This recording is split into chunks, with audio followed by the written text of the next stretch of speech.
Hello, welcome to the podcast. This is Bristol Real. I'm Val. I'm Jerome. And I'm Tom. Today we spoke to Nathan Lee and Jason Mead, owners of 4 successful bars in Bristol, Hyde Co, the Milk Thistle, the Ox and Pata Negra.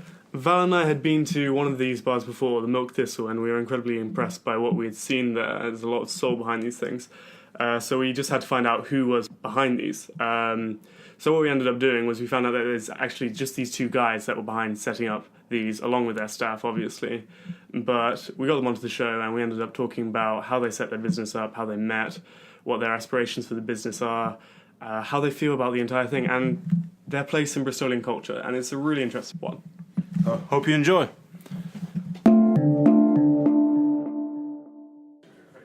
Yeah. So I guess we could start off by talking about how did you guys meet?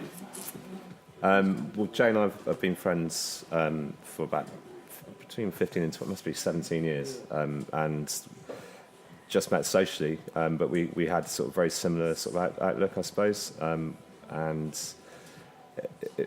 this all sort of came about by chance, really, and I guess we both kind of believe in fate a little bit, and we were just both in the right place at the right time when we found Hyde Co, and it brought all of our sort of skills together and made it. That's probably why it works, really. I don't think I would have done it on my own.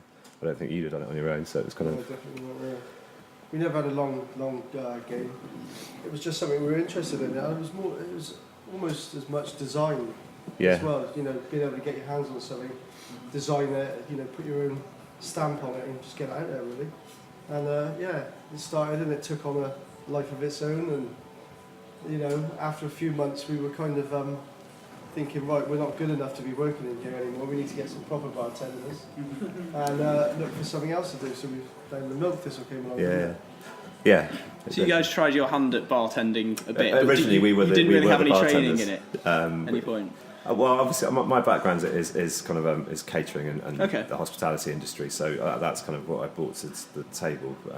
Whereas Jay is more of a sort of building and development background. So the two did actually work quite well when you're you know, building your own, starting from scratch with a business and doing it all up. You know, which we did. We did that ourselves. Really, and until now, we've really just started employing people to do all the painting and things. That's, you know, I've done quite a lot of jeans away over the years. Yeah. So one of the main things about it is the kind of interior design of you kind of do all the design of that yourself. That's all down to us, just through ideas, really, and again, like I said, we have got quite similar tastes, so that works quite well. We don't really argue that much about stuff, but we generally agree with each other's ideas, and I don't know. I've always been into sort of vintage and recycling materials, and you know that kind of fashion came around at the same time as Hyde Co, really, wasn't it? So we were able to sort of I was able to put those years of sort of searching in charity shops and things for stuff and put that to good use, you know. And all of a sudden that was trendy, and now it's actually really hard to find a lot of the stuff that we used to buy. Where did you go initially for that, and where do you go now? Well, Gloucester, I was brought up in Montpellier, so I've kind of I've hung out around there quite a lot. So I spent you know, all the second-hand shops and along there. A lot of them are gone now. Most of them are cafes, I think. Now that's all you've got on Gloucester Road. But we got a lot of stuff at auction as well, didn't we? Yeah, we did. Yeah, for Milk Thistle, we which is actually a really good tip for people starting out. You know, you can get amazing bargains at the auctions because people just don't generally want some of the stuff that we've bought. You know, exactly, we make good use of it, but a lot of it was junk, really. You know, have you been to the Ox?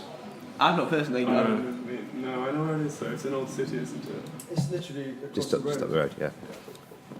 And I think when we were looking there, we found 33 chairs, I think, dining chairs, that were going up for auction, and they were perfect for what we wanted, but they're not everybody's cup of tea. You know, but if you mix and match them, they look quite good. And I won't tell you how much we got those for, but 30 chairs worked out. It was £1 each. It was £1 each. Yeah, but they look great, and they're a classic. They're like 1980s kind of. They're kind of from the 80s, but they look older. They kind of got that 50s look about them, but they work perfectly in the restaurant. So if you're clever with what you do, you can start at quite cheap. I mean, we started this whole thing going with about we had 10 grand, which a couple of our friends sort of put into the pot, and I think we chucked a bit on credit cards. It must have been about 15 grand in total to start with Hyde Co. So where did that go initially? Did that go a lot on decor? It's decor, yeah, materials. That's what. And although we did all the work ourselves, you still got to buy the materials. So that was where it all went really. We did. We were quite clever about it. We got the keys to the place in like December. So before we did any renovations, we had 2 parties, a Christmas party and a New Year's Eve party, just for our friends, and I think we made about 5 grand doing that, didn't we? So that went into the pot, and then we did the renovations afterwards because it had been a restaurant, so it was fine, but it wasn't really what we wanted it to look like. We carried on spending a lot after that. Yeah, you sort of trickle it back in, don't you, into the business? You do a little bit, you make a little, and then you make do with what you've got, I suppose, in the beginning, because that's all you can. But it does make you really creative. I think it makes you more creative, almost having no money, because you've got to think of ways around things. 100%, yeah. At the start, was it kind of like a startup where you had your full-time job and then you were kind of trying to do stuff on the side? I was working days and then going to. We only opened Thursday, Friday, Saturday nights, so I'd go from my day job. I finished at like 5 and then go up there and work from 6 till 2, 3 in the morning, and then go back. Friday was a hard day. Friday was a really hard day. Every day was hard for me. I had a 10-month-old son, so I was working Thursday, Friday, Saturday nights, and then my girlfriend at the time, who I had the baby with, she couldn't drive, so I had to get up at 8 in the morning after finishing at 4 to take my son to nursery. So, and then take her to work at the Mall, and then try and sleep in the day, and then it's so tiring. And but I wasn't working at the time. I'd come back from Ibiza, and I had a bar in Ibiza that year, and I'd come back from there, and I was developing a house. I was doing a loft extension and putting an extra couple of bedrooms into a house. So I was kind of doing a bit of everything really at the time. It was very tiring back then. It was nice when we employed a manager. That was a good moment. Where Is it quite different setting up a bar in Bristol than it is to Ibiza? I'm sure it is. But how is it different?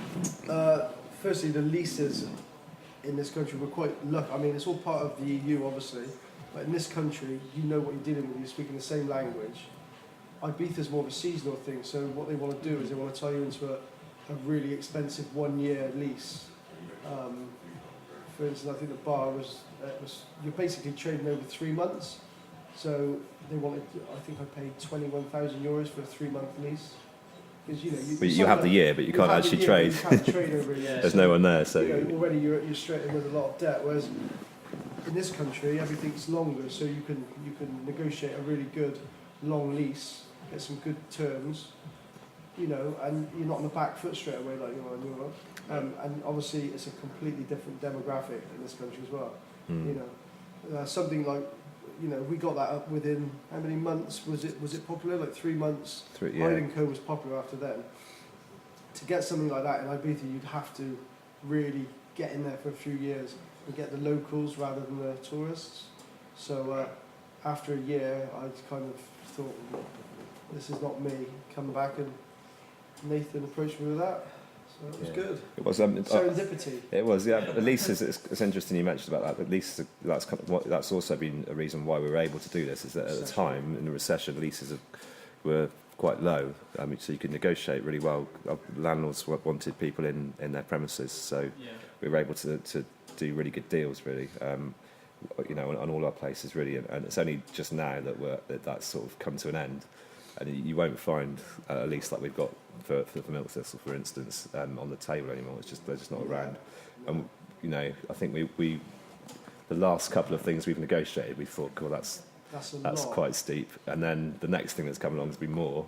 And then it's quite interesting that that's it now. I don't think they're around anymore, are they? No, they're definitely not. No. We are very shrewd with money. Like Nathan said, we had to be. But yeah, I mean, even still now, I think we can strike a good deal, can't we? Still, but that was the key. I mean, the thing with recession is that all the big companies kind of go under. A lot of the big companies, the chains, go under, leaving all the empty properties. Well, they scale back, don't they? Yeah, basically, that's what happens. People dead wood. there's a glut of empty commercial properties, and the little, the entrepreneurs that normally couldn't afford these sites, the ones that do it out of their pockets, are able to do stuff. And if you look around the old city now, you've got Small Street Express, you've got us, you've got the Birdcage, you've got Red Light, you've got Bagel Boy, people like that. They've set up at the same sort of time, really. We're all part of the same thing. Which comes out of recession, which is great. Yeah. So there are some good. You don't hear about it a lot. Yeah, you don't. There are some good. It's sort of the wheat for the chaff a little bit. You get the things that people aren't that into. They tend to just they can't afford to maintain their operations because the trade dies off. And then the things that people still go to really good quality places. They still want a really good experience. So if you can, that's really what we've aimed for, is to give that whole experience, not just one aspect of it. And that's I think why we're able to do like lots of different things and still feel like they're the same. There's the same people behind them, if you know what I mean. Like we've got restaurants and bars; they've all got the same ethos, really. They're not. It's just all about quality, isn't it? Yeah, service and quality, and making the customer the focus, making them the real sort of you want to impress them, make them go away and talk to their friends, and then that will snowball, and that's kind of how we've worked. Have you always run the bars like that then? So even since Hyde Co, it was always a speakeasy. It was always definitely. Word of mouth. Totally word of mouth. We didn't really advertise anything. When we first opened, we didn't even have a menu. It was kind of like just what do you want? Yeah, I was thinking about that. Did that take have a till either? With a drawer? Yeah. Did that take a while to get off the ground? Because it seems like anti-marketing, basically. It was anti-marketing, but we came around at the same time as really social media. It kind of just started to explode a little bit. I suppose Twitter only really started about before we put Hyde Co on Twitter, I think. Yeah. Do you think these days, because it's so prevalent, you might have chosen to market like traditionally and actually, well, not traditionally, but like everyone else, and use social media? I don't know. Because it seems like it was positive for you not to do that. It was totally. It got the right crowd, and what was really interesting is within a few days of being open, like a few bartenders had been in because they'd heard about it, and they were the ones that then talked to other people and then said, "Oh, I've been to this great little place that you won't be able to find it," and that's that mystique about it, kind of like really. Did the opposite to what you'd really want. Most people would think you've got to shout about yourselves and get pack the place out straight away. But then that sometimes means that it fades quicker. So if you've got the sort of the ethos that we've got, hopefully that gives you a bit more longevity. And that was a deliberate decision, was it? To appeal to the in crowd and then definitely. Tell their friends. Yeah, definitely. Yeah, I think so. Yeah. I don't know about the in crowd. I don't know if that was our game. Was it? It was more just a. It's people that are discerning. It's not necessarily like the trendy people, but it's like people that really know what they want. Yeah. We get people. It's a massive range, isn't it? You don't get any one type of person. Get a group of guys or girls or whatever come in because they've heard there's this secret bar, and they walk in. And first of all, they're like, this is weird, and then they sit down, they look at the menu, and the menu will kind of determine if they stay or go. It's usually, we've had tables before, and it's usually the ones. It sounds snobbish, but you'll get a feel for the people that are coming in and say, "Oh, here we go," and then they'll look at the menu and then they'll leave. So it kind of, it's just people that like nice service and are cool, and that's all we want. It's not really about in crowds or anything. It's more about if you're cool. It's attitude more than anything. I think that's exactly how it happened with us. I mean, I was walking past the Milk Thistle and I saw some guy open the door, and some people in suits walked in. I mentioned it to you, and it turned out you had already been a couple of weeks ago with some of my friends. It's just mind blowing in there. So then I ended up booking a table for 7 and kind of. So you like it? Yeah, it's really nice. Yeah, nice atmosphere. Kind of. Everything just balances really well, like the selection of drinks with the interior, and the music too. We could take you on a tour of that building, and every item in there has got a story. Yeah. Because everyone's been painstakingly chosen, or or put back together, or what, Some of them have had more. We had a taxidermy chicken, but which vanished one day, and then it had its own Facebook account, and it basically had a better social life than I do. It was like it was on tour in France. It had been to a wedding. It was like all this stuff it was doing. Le Coq or something. Adolphe Le Coq. Which was quite amusing. And then one day it appeared again in the plastic bag. I'm not advocating that anyone steals things from our bars now. No. Did you get any inspiration for this sort of marketing strategy and this business strategy? Because it seems quite an odd thing to pluck out of the air. Yeah, obviously we did. Yeah, I went off to just before opening Hyde Co. I went off to New York, and they just went to a load of speakeasy bars there, and I was just like blown away by how cool they were. And I thought this would actually work really well in Bristol. We don't really have anything like this. I mean, the only one was House Bar, which has been around for quite a while actually. It's probably the precursor to what we do, really. Bit more of a sort of Berlin style bar, but yeah, it's very similar.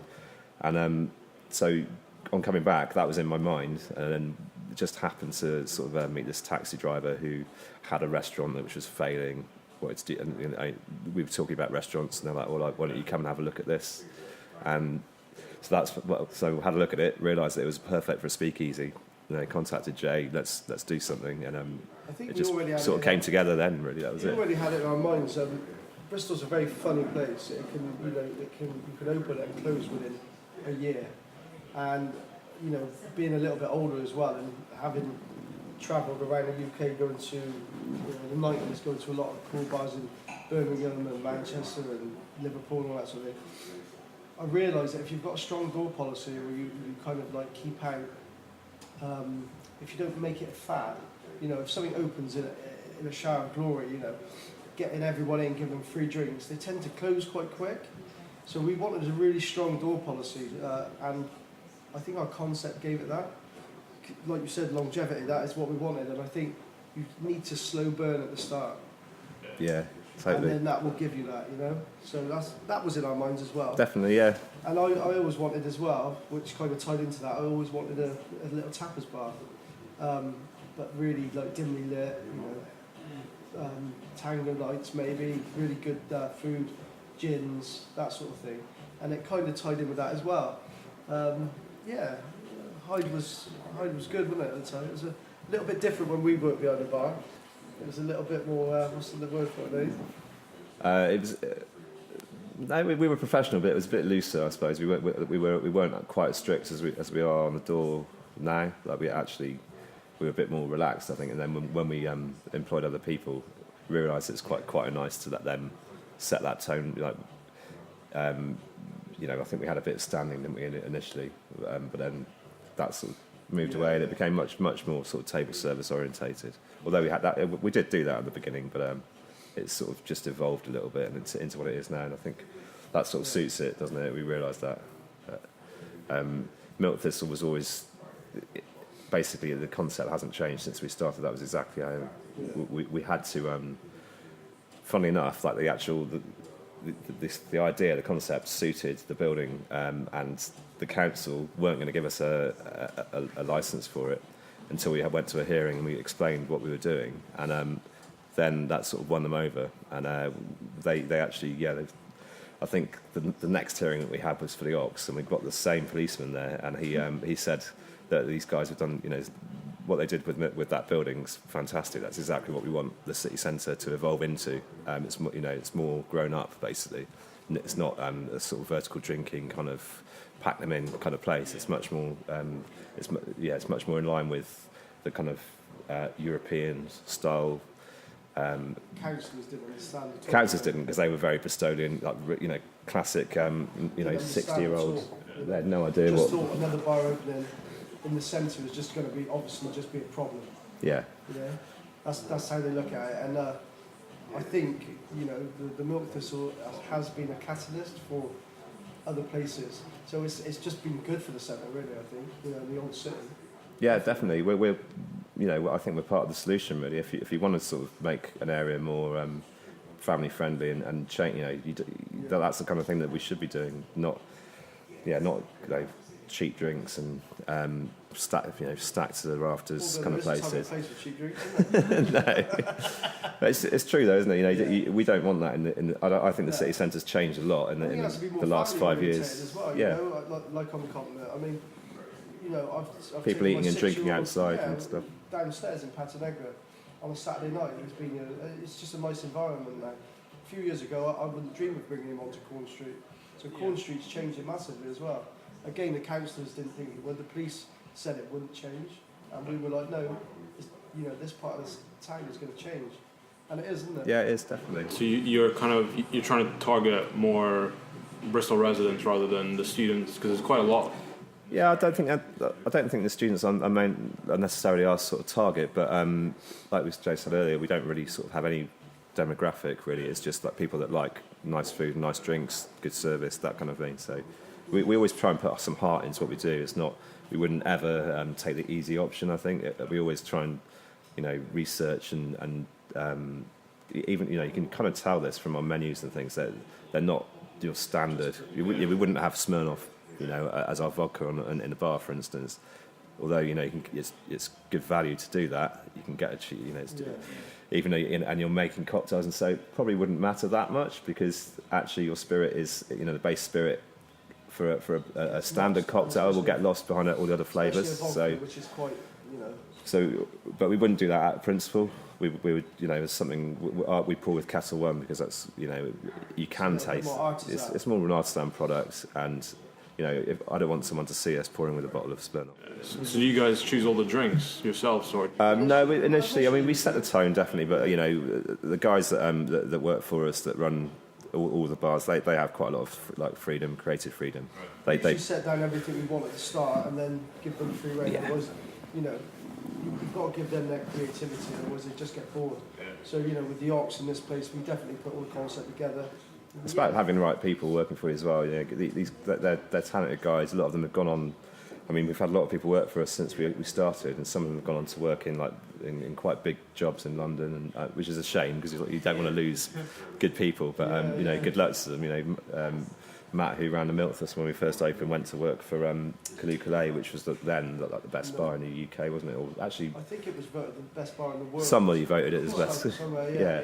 And he's now running Pollen Street Social, which is another massive one. Jason Atherton's place, one of the best in the world again. So all our guys go off if they leave us.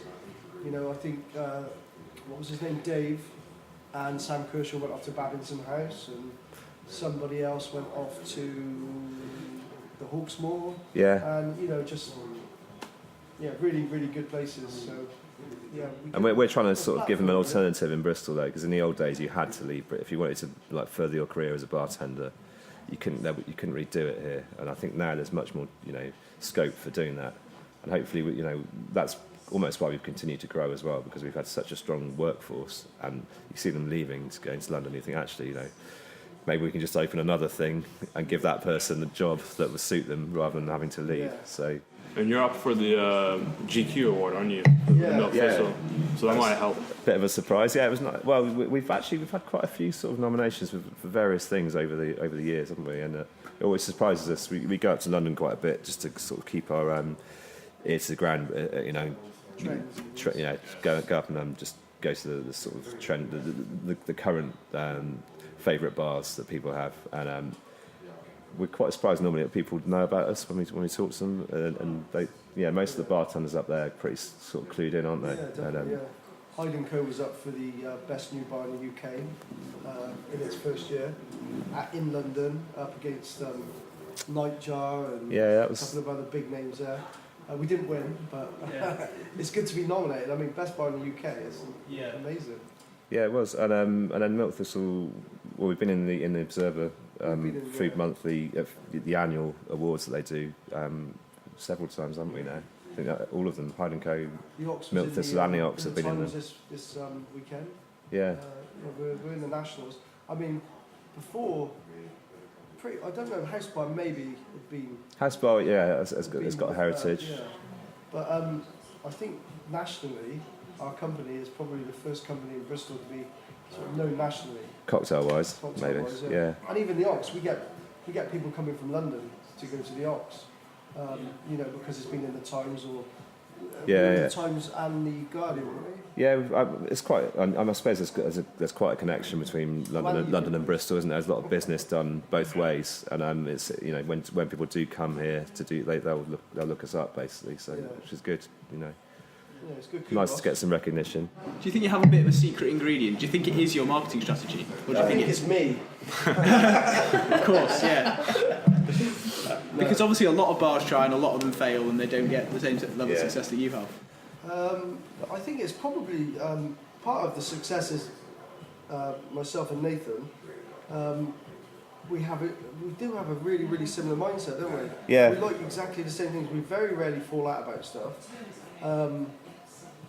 I don't know. It's just, I think if you can get a great partner, I think it makes things much easier. I mean, running a business on your own must be a lot more difficult. I think it'd be very hard stressful. And it would be stressful. And I think it's good to have someone to bounce ideas off, because then there might be something that I come up with which is stupid, and Jay will just say no, don't, let's not do that, and then vice versa. You know, it's a bit of sanity checking. And I've also, in my sort of career working for other people before we set this up, I've probably seen a lot of the mistakes that have been made. Yeah. And my previous boss, set up about 4 or 5 restaurants in the time that I worked for him. So I've actually been there, you know, working in those places when they've opened, and that's given me a bit of an insight, I suppose, into what not to do sometimes, you know. But yeah, I don't know. It's about I suppose if you had taste to as well. It's about good. Yeah, I suppose if you had to have a secret ingredient, ours would probably be going over what we've just said, but it would be all about quality of service and you know, the quality of the food and the drink. So yeah, it's all about putting everything in there to just. You know, I don't think there is a secret ingredient, to be honest. I think that's the answer to that is through Panda, there is no secret ingredient. No. No, basically, I think it's just, you know, it's not difficult to be better than 90% of the competition. That's exactly what I was just about to say. Yeah, it's about just being a little bit better in what you do. So in every element, you know, try and think about everything. And if you do that, we tear places to death, man. We could go into like really cool places. And I'm not saying we're better than them. But, you know, what I'm saying. I'm sure they might come and do that to us. You know, but just really like simple things, like even down to the olives they serve or something like that. You know, it's just so easy to get there's lots of little signals that you probably don't, when you're a customer, you probably don't even notice. But but subliminally you might. Subliminally, you take them in, and if you don't, you know, and you know, even though, you know, there's bound to be things in our places that aren't absolutely perfect, but even if they aren't, I think people give us a bit of leeway because there's a bit of heart behind it anyway. We've kept it real as well, and it is real. It's not back and redoing everything like Milk Thistle. You could have hacked all the walls back and give lovely polished surfaces. But why? I mean, why would you spend? It's an old building. It's an old building. Just let the character show itself. You know, just keep it real, and that then enables you to put, you know, antique old pictures up that are kind of, you know, falling to pieces. They look right in that atmosphere. And actually, wouldn't you rather have something like that with a bit of age and history than a repo? You know, I just think, just let the building be itself. You know. Yeah. So that's what we kind of do, don't we? So yeah, other people have come in and probably gone, oh, look at the cracks in that wall and things like that. But that's the building. We like that. Embrace it. Yeah. Yeah, definitely. Again, it's a happy accident of not having maybe the finances to do everything you would do if you had lots of money. And actually, my friend Alex, who runs the lounge company, which are the lounges, which have they've got about 60, 70 sites now. He came into Milk Thistle and he asked like how much it cost us to do the renovations, and he was like almost like wistfully saying, "Oh, remember when we could only spend 50 grand? Like that was because they spend like millions now, you know." So it and we've been forced to be creative and been forced to think outside the box because that's the way it was, and then that does come through. I think. I hope that we don't lose that as we get bigger. You know. You can tell we're kind of real. You know? Yeah, definitely. So you have plans to get bigger then? We do, yeah. I mean, this is a career now. This is what we didn't have an end game at the start, but we've got no plans to sort of become a national company, you know, with 80 or 90 sites. That's not really what we want to do. But there's an internal pressure from having good people working for you, and like I said earlier, you don't really want them to disappear and go and work for your competitors or you know, go off to London. So actually. There are other things that we can do in Bristol. That I still got ambitions to do certain things. The restaurant came about really because that was what my previous role was, like running restaurants, and we had 2 bars, and we found the site which we looked at to be a bar, but actually you couldn't get a license for it because it had a covenant on it. So and a couple of other people had tried to get one and had failed. So we were like, well, you know, let's do a restaurant. That's really what, you know. I was pretty confident that it would work. A lot of people said, "Don't do it. It's underneath Witherspoons." It's you know, it's again, you can't see it. You know, every single time we've done anything, they've said, "Don't do it." They were quite negative, weren't they? But we walked in there and it had so much character.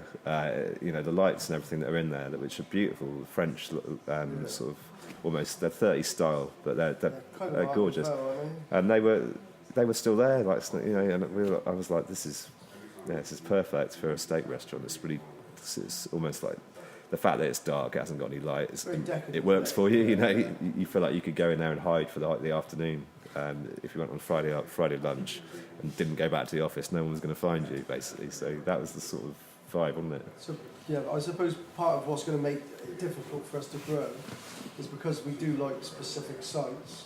Yeah. It's going to be quite hard to find those. Yeah. I mean, we've got 4 sites now, but we've probably looked at about 100 over the last 5 years, and nothing really has ever come up that's got us excited, has it? You know, we're always looking, and you know, to find something, you know, like the Ox in another city is going to be really difficult. You say that's important then, rather than expanding into the wrong places, you'd rather stay small. Yeah. Oh, definitely. So. Yeah. We've no ambitions to be millionaires because of this. I've always the money aspect of running a business is important, but that's never been our end goal. You know, obviously you make sure that you're running a business that makes profit and you're not losing money. But you can expand. But that's the whole point of doing it. But that's actually it's not about making the biggest margin you can from your customers and really like getting as much as you possibly can. That's not really our ethos at all, is it? I'd rather just been in it for the fame. Not really. Yeah. I'd rather give a really, really good experience to people, and they come back, and that, you know, in its turn, will make it successful. You know, if that's your focus, the money will come along because of that, really, as almost a byproduct of focusing on the other things. Are you guys working on something new? We are, yeah. Is it a secret? In the pipeline, it's semi-secret, and we're basically just because we haven't finalised all the legal side of things, but. Another site in Bristol, but a different concept, more sort of more relaxed, a cafe, all day kind of cafe environment with a nice terrace, so a bit of outside seating for once, which we don't have anywhere else. So is that kind of what most of your day consists of since you've got a manager? It's at sort of our planning stage at the moment. So although Nathan's got a lot to do at the moment, I don't have a lot to do at the moment. I'm kind of looking after the buildings. And that's another reason why we have to expand, because I'm not really ready to retire yet. And my whole thing now is really the builds. So, you know, we have to, you know, my plan is to sort of maybe push the Ox out there, 2 sites a year for the next 5 years, restock, see then, you know, if we want to do more. Probably at that stage, you know, we'll either be exhausted or we'll still want to do it. We might still want to do it. Yeah. You know. For us, the Ox is the strongest brand that we have, because it encompasses both, you know, the cocktail aspect and the food aspect. And really, if we could find another site which had a slightly bigger bar, then we could get the best of both worlds. You know, so that's really what we'd like to do. You could sit and have cocktails in a cool bar before being taken into the restaurant side. So that's really our focus after this next project, which will probably be it for Bristol. I don't think we could really saturate the market too much. You know, we don't want to take over. So you're considering going to London? Not London, no. And it's a very different market in London. You know, you get that thing where things are cool for 6 months, a year, and then they're not anymore. So, like I said, we're in it for a sort of long game. So, I think we'd look at the sort of regional cities and towns. You know, there's Bath, Cheltenham, Cardiff, Exeter. You know, there's we're in a great place in Bristol, aren't we? We're kind of central to a lot of things. I guess we draw a lot of things to us, but that also means that, you know, within an hour's drive you can get to a lot of you know, interesting places. Even like Reading, you know, that's just over an hour, isn't it? So yeah, we definitely keep it in the southwest, I think, for the time being there. Definitely, yeah. I mean, obviously, like managerially, it's much easier to run something if you keep it, you know, close. we've got the structure now within our company to do that. We've got people looking after operationally looking after the sites. All the managers are in place, so it almost makes us like itchy to do something new because we're kind of not redundant, but that we love that. We love doing new things. The creative part of it is what gets us going. Sitting down writing menus at the start, Pinterest boards, all that. Yeah, that kind of thing. It's fun. That's the way I see like us going. Really, the guys that are employed by us are really driving, really doing the day-to-day stuff, and we're coming up with new ideas and pushing out the company. So yeah, I think if you would have asked us 5 years ago when we started Hyde Co, if you would have asked us how many staff you thought we'd have, and how well the companies have gone, we wouldn't have had an absolute clue, would we? The two of us work in the bar in Hyde Co with one person on the door, and now we have a staff of over 60. Yeah. 4 businesses turning over, quite a lot of money. We're doing. It's good. Yeah, I'm really proud of the fact that we're employing so many people. I think that's really good, and also like the people that our last Christmas party, which was quite weird because we were we've gone from being like able to do it in one table of 5, to having all of a sudden 60 people. And like, where do you put them all?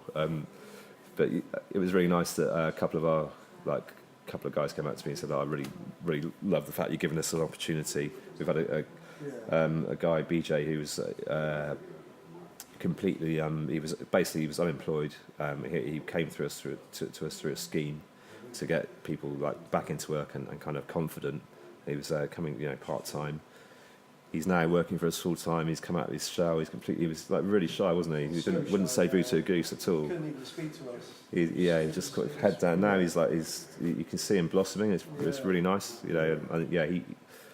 Well, that's testament to the guys he works with as well. Yeah. The guys in the Ox as well, the kitchen. I mean, you couldn't wish for a better group of guys. Todd's our head chef. He's now our exec chef, isn't he? He runs a tight ship, but he's not like the old school guys where you think shout at people. He's going to get the best out of you. It's just a lovely environment. It's nurturing. A lot of kitchens are not good places to work, but the guys there are great. So yeah, I mean, actually, all this without our staff wouldn't happen.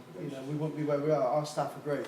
So that, we must, Yeah, definitely, yeah. heads up to the staff. Yeah. Are you quite selective in finding staff? It sounds like you're probably not short of applications for. We're not. No, we're getting a lot of applications from people. We generally because I've been in the trade for so long, there are people. Most of the people that work for us I've known or have come into contact with in some way or another through either eating in a restaurant they've been working in or vice versa or whatever. So we do tend to know the people, but it's nice now that we can sort of pick and choose a little bit and really, they have to, basically the people that work for us have got to understand that the customer is the important person in the dynamic, and that's really what we want. I know it sounds a bit like a David Brentism, doesn't it?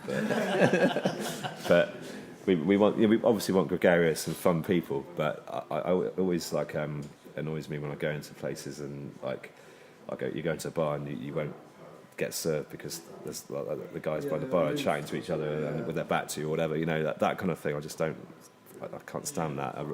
Customer's important. That's your main focus. And you can have a laugh and joke around that. You don't have to, it doesn't mean you have to be really stiff. You can still, we want you to have a personality, but you've got to focus on that customer first, really, before anything else. With your new place, obviously, you don't want to talk too much about it. But as like a general rule, when you're setting up a new place, how do you get popularity? Do you advertise it a lot in your other places, or do you start from scratch? How do you get the word? It's changed actually as we've grown. Obviously, with Hyde Co being, got to the point where we were turning so many people away that it was obvious that we needed to open another site. When we got Milk Thistle, the people that came to Hyde Co came and checked us out, and we got some other people that maybe hadn't heard of us as well because we were in a different position. So there's a bit of both. But then you get when the Ox came along, both sites were then sending people to the Ox. So On Twitter, we had quite a few thousands. it does sort of spiral almost, and because we've got that reputation established, people will, if they will come and see. When we do this new thing, they'll come and check it out, definitely. Yeah, so it gets easier. Hopefully they'll like it, and we'll obviously do our best to make it the way that people expect it to be. But I think it's a crossover as well, isn't it? yeah, it's going to appeal to more people. I think the Ox, Milk Thistle, Hyde, they're quite niche. So it definitely, although there's not a specific person, you can kind of gauge what kind of people are going to like it. I think with Bambaland, it's going to be a little bit more broad. yeah. So it's going to appeal to everybody. I think from your 18-year-old students right through to your sort of like your families and your It will. I mean, mainly because it's the focus is although we're going to be the same in terms of the quality of food and the service, and it's going to be quite value driven. So the price point is going to be a lot lower than our other sites. And it's going to be up to us to manage that and how that impacts on the clientele that we get. But I do think it'll be positive. I think, we want people to come as often as they can. We don't want it to be a special occasion kind of place. So I think you'll be able to have a really good time there. And I'd spend 15 quid, and have a really nice meal and a nice drink. So that's really what we're trying to do. And also, we don't have anywhere that we can go for breakfast at the moment. All of our places are evening sort of orientated, so that's a brunch menu is important. So, what's the sort of typical timeline? How long does it take to set it up, and then in the past at least? They're all different, obviously, because of different sizes. But I guess we took 2 months to do Hyde. Milk Thistle took about 6 months. Yeah. The Ox was the one that took a long time legally. There was a lot of legals that just kind of just went on and on and on. Yeah, it dragged. It was a year. Yeah, we're at planning stages with Bambaland, and I think if the planning comes back and we've got the consent for what we want to do, then there's no reason why we can't be open in October. So yeah, you'll get your invite in the post. Leave your addresses. It should be cool though. It's basically there's nothing else like what we're going to do in Bristol. The space is very unique. I'm not saying what the menu or anything like that's going to be groundbreaking, but the space is very unique. So I think a lot of people will get very excited about it. Yeah, definitely. It's going to be a shock for people because it's in a building and which has never been used as a restaurant before, and it's got a great view. It's going to I think we were sort of blown away when we walked in there for the first time, and the fact that nobody's seen that is quite an exciting thing for us, really, isn't it? Yeah, the terrace, without giving too much away, the terrace is going to be very unique. It's going to have a kind of festival feel. Yeah. There's a few things. I don't want to give too much away, really. No, yeah, it's got to be a bit cagey. Someone might steal our ideas, so it's going to be very unique. Yeah. Excellent. Sounds awesome. Yeah. Cool. This is an absolute tangent here, but when I went to Milk Thistle, some of the artwork on the walls, I was wondering where you got that from. What kind of what? Not I can't remember. There was animals some, with the animals. Yeah. Yeah. What Some was of it. that? Yeah. There's some we've got antiques, but then there's a little of some modern stuff. You're not on about the kind of the trays with the animals' heads and Yeah. They're a modern thing actually. They're from a French company called Ibride. Okay. Are we allowed to advertise on this? Yeah, sure. They're from Ibride and they're $109.99. French company. You can Google it. Mm-hmm. Ibride, and they're a modern. I think they will be a classic in the future. They're kind of a modern thing. But the rest of it, actually, apart from that, I think everything else is antique. We've got we're in a good relationship with a guy called Mike from Bedminster. He's got an antique shop. Well, it's a second-hand shop, really, isn't it? A lot of guys use them in the trade. Called Rachel's, and I'll give him a plug, shall I? Yeah. Mad Mike. Mad Mike, he's brilliant. He's a really funny guy. But it got to the point where he'd start ringing us and say, I've got a bit of taxidermy. Do you want to come and have a look at it? So he started to know what we wanted, basically. So did you see the stag's head in the Milk Thistle. So we got that from Mad Mike, and we got that for, I think we got that for 200 quid. And it took 4 of us to put It's that so on. heavy, It's yeah. so heavy. That, the size of that stag, well, I mean, it must have weighed a ton. Yeah. Because the head alone, that just, you know, 4 grown men put that on the wall. Yeah. It's so heavy. But he got sat, and he's 72, and he's pulling it out in the back of his van on his own. Yeah, it's I amazing. mean, the thing must be about 3 metres wide. Yeah. You know, oh God, he's a legend. Where did the ideas for this decoration come from? Was it like, okay, that space needs a stag's head? Or Well, actually, I mean, Bit of both, it's, wasn't it? it's quite similar to Hyde Co. in that it's kind of vintage, it's Victorian, essentially. I think a lot of it came from a magazine I had. I'd subscribed to Old Decoration for years, and in one of the issues, I think maybe in about 2009, there was a article called "The New Antiquarians," a couple in New York, and you know, their loft apartment in New York was dark grey. They had lots it was of the palette, wasn't it? antiquarian kind of things in there, you know, all antiquities, and it was. It looked like an old sort of library or something, didn't Yeah. it? It was, So I think that's what it was, wasn't it? The cabinet of curiosities and yeah. all these kind of antiquated things that, you know, people had kind of forgotten about. And again, in recession, what happens? All these things that people used to just think were rubbish, all of a sudden become collectible. And I think we just managed to get in there before everyone else and like clean up, really. You know? You can't really buy a lot of that stuff now, can you? It's Taxidermy's as well, got yeah. so expensive now. It's kind of doubled in price, hasn't it, in the time that we've been doing this? I'll tell you, and then another thing as well, if you want to be successful, you have to be able to work, you know, so hard.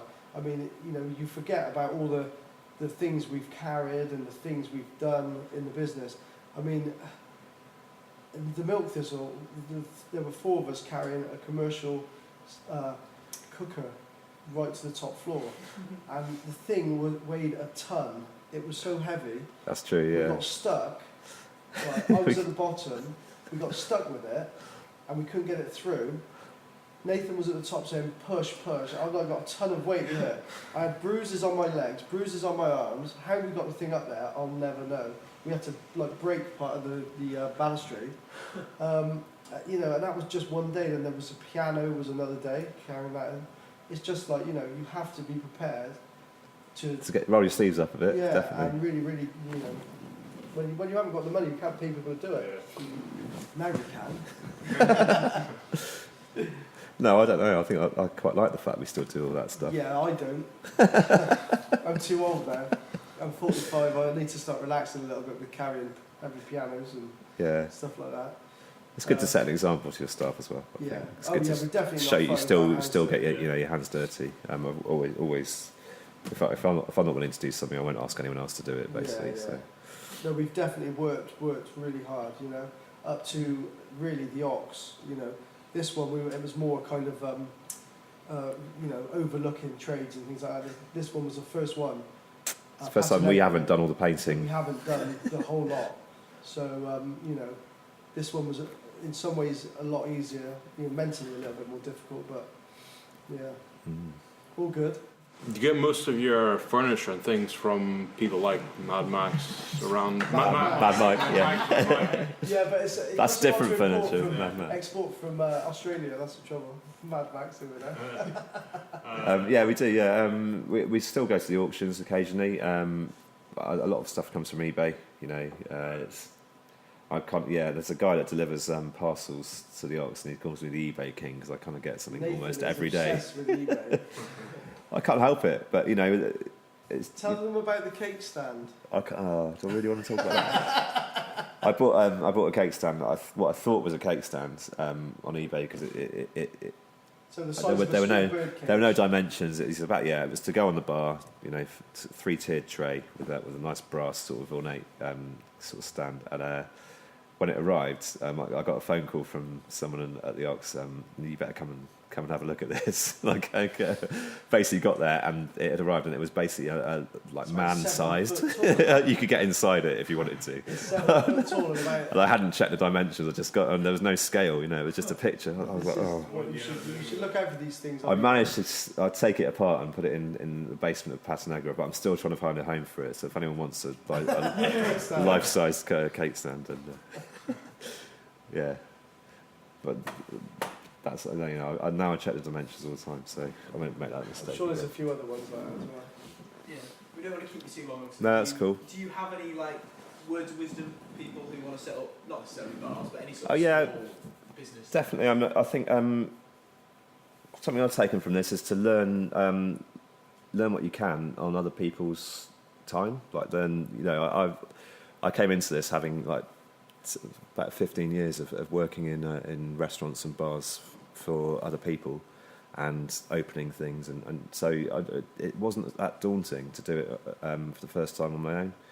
Well, not on my own, but as a business. I don't think if I hadn't done that, I don't think I would have been that comfortable. I think we've made a lot more mistakes. We might not have been as successful as we have been. So I think that's definitely something you can, especially if you're coming into this having, without that much experience in it, go and work for somebody for a year, doing what you want to do, because a lot of people want to open a restaurant or a bar, and I think there's a lot of hard work involved, and by doing that, you sort of opens your eyes up to it a bit more. I think you probably say the same. You did that before you went to your bar in Ibiza, didn't you? Yeah, I think as well, I don't get bogged down in your mistakes. I think your mistakes are there. That's what you learn from, yeah. To make you learn, So everything that I've ever done wrong, or if things happen and you might have the worst day, try and draw positives from it. Try not to make that same mistake again, and try and just move on and just put your passion and soul into something. I think if you really want to be successful, as long as you really care about what you're doing and the people that you're affecting in that, then I think people will draw from that, and you'll only ever succeed. It's a hard industry. Ours is one of the hardest industries to get into, and if two normal guys like us can do it, I'm sure other people can. Yeah. So yeah. Yeah, definitely. There's one other thing that we ask all of our guests. Go on, yeah. Okay. This is quite a broad question, so take it on a scale you feel comfortable with. But how do you feel about the next 20 years? What do you see as a positive thing, negative things? What are you excited about? In relation to our business? In relation to your business, or even just your worldview? Personally, globally, kind of anything really. Oh, don't start me on globally. Yeah, that's a big question, isn't it? Don't start me on that. I think Jay will be retired in 20 years, hopefully. I'll be 65 in 20 years, so I'm looking forward to that if the world still exists in 20 years' time. I think business-wise, I think obviously things are going to change massively. I think they've already started to change, haven't they? I saw on the news the other day that in Japan now, they have drones serving food to tables in restaurants. So, I mean, maybe that's the way the world's going to go. Maybe everything's going to be, more...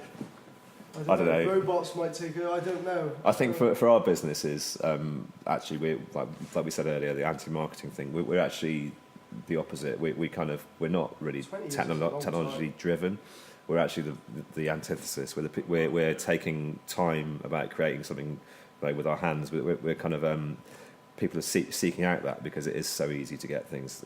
Nowadays everything's like the push of a button. So your idea could arguably become more and more compelling. I think so. I think that's why we've been successful a bit. I mean, it might be quite deep to think that we're almost like the opposite of what the trends are. Is that what yeah? you're saying, well, no, just that you don't. The fact that we're hard to find. Then that was actually a positive. Most people would say that was a negative, but actually that's worked for us. And I think it's the same principle with the fact that the drinks that we make are always going to like mystique, I suppose, aren't they? Yeah, a mystery, and we've got a classic feel, and ultimately we all hark back to better times, and those are, for me, that's what we love. That's why we like drinking classic style cocktails and prohibition style cocktails, because we look at those days and think, I wish I was around then.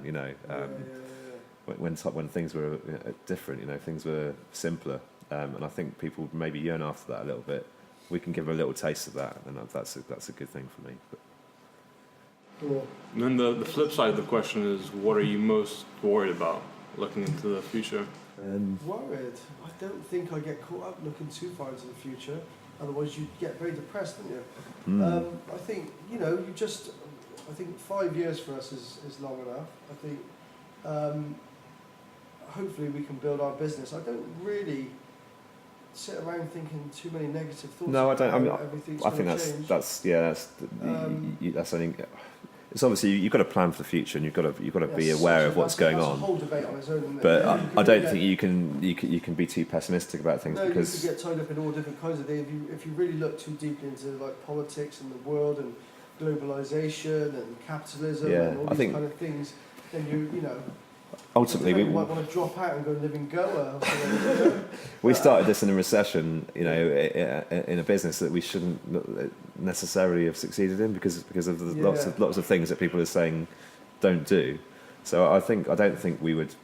I don't worry too much about outside influences like politics. I think, you're right. We're focusing on people. We're very niche, so I think we'll always appeal to people. But I do think the drinks industry is going to change massively in the next 20 years. Like if you're asking about 20 years, I mean, if you do, watch certain programs or the emails we get, everything's going more automated. I mean, they've got there's powdered cocktails now. There's powdered cocktails that are coming out. There's cocktail machines. I think that makes us more valuable. I think people will. So obviously, it's not going to be as nice, is it? So.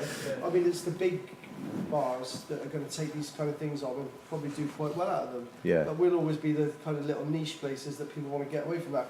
But I do see the hospitality industry changing massively as regards to things like cocktail making machines, the robotic side of things. I think it will change massively. I think there's a time and a place for that. I think, but there'll always be a time and a place for the opposite to that. Which is why I'm not that confident about it. I think it'll be good. There'll always be people like us around, but if you want a pessimistic view on 20 years' time, I think from my point of view, if it does go that way, then that's quite. You're thinking like Red Dwarf, open the shutter, chicken soup, whatever it is. Do you know what I mean? Do you remember that? I think it will go. A big part of the industry will go that way. And if you're asking for a pessimistic kind of view on the next 20 years, which you will, won't you? We're just asking what you're worried about. It doesn't need to be pessimistic. You asked the wrong person. Shake. I see the how many hours have you got? I see the personal side of it going. I see the kind of the mass thing. I see what we're doing probably fading a little bit, but like Nate said, there will always be little companies like us coming up through to offer something a little bit different. I think even if you watch sci-fi, there's always an element of like the past in there. They'll go into like a bar exactly, or a restaurant where it'll be like a diner, but it'll have a robot waitress or whatever. You know what I mean? People still want that. There always will be nostalgia, and that's kind of what we do, I suppose. I mean, if you see how much the world has changed in the last 20 years, I mean, are you all 20? No. So you weren't born 20 years ago, so 20 years ago I was playing on my ZX Spectrum, and I mean now my iPhone 6 is kind of the thing I use for everything. So the world is going to change massively. I can't even begin to even think what is going to be around in 20 years' time. Can you? Not really. No, I think I think you're right. It has changed massively, but ultimately that's just technology. It's a way. Technology just makes things easier, or makes people's lives easier. Will set us free, Nath. I'd hope so. No, but it is, and people are still people. People still need certain things, and especially with food and drink. That's a fundamental that you need, unless the government suddenly decides that alcohol is. That's how that food and drink is served. Well, exactly, but you're always going to need that, and people will always want something good quality as well. So I don't think that is ever going to go away. It's a good industry to be in, and it's also a growth industry in the UK because it's become it's more than just an industry. That people see it as a career. People working in hospitality used to be going on to do other things. They were going to be they were actors or whatever. And this is what they did in their spare time. Like 10 years ago. But now, I used to have to sort of like cringe when I told like my girlfriend's parents what I did. They were like, I work in a restaurant, and well, what's your real job? And I was like, man, that is my real job, you know. I used to hate that, and now actually I'd be proud of that now because you can make a career out of it, and like Europe, you know. The restaurant industry, even like 10, 15 years ago in England, you know, they'd laugh at you. And now we've got the best restaurants in the world. We've got, you know, some of the best bars in the world. Yeah. You know, we're leading the way. UK's definitely leading the way. We've just come back from Paris, and yeah, it was great. But I think the bars and things are better over here. Bars and restaurants, I'd say, are better in England at the moment. So very, very proud to be British, but proud to be Bristolian as well. Definitely. Very proud to be Bristolian. So even with a cold. Awesome. Brilliant. Thanks for joining us for the podcast. Thanks. Thank you very much, Cheers. guys. It's been lovely to meet you all. Mm-hmm. Cheers. Cut.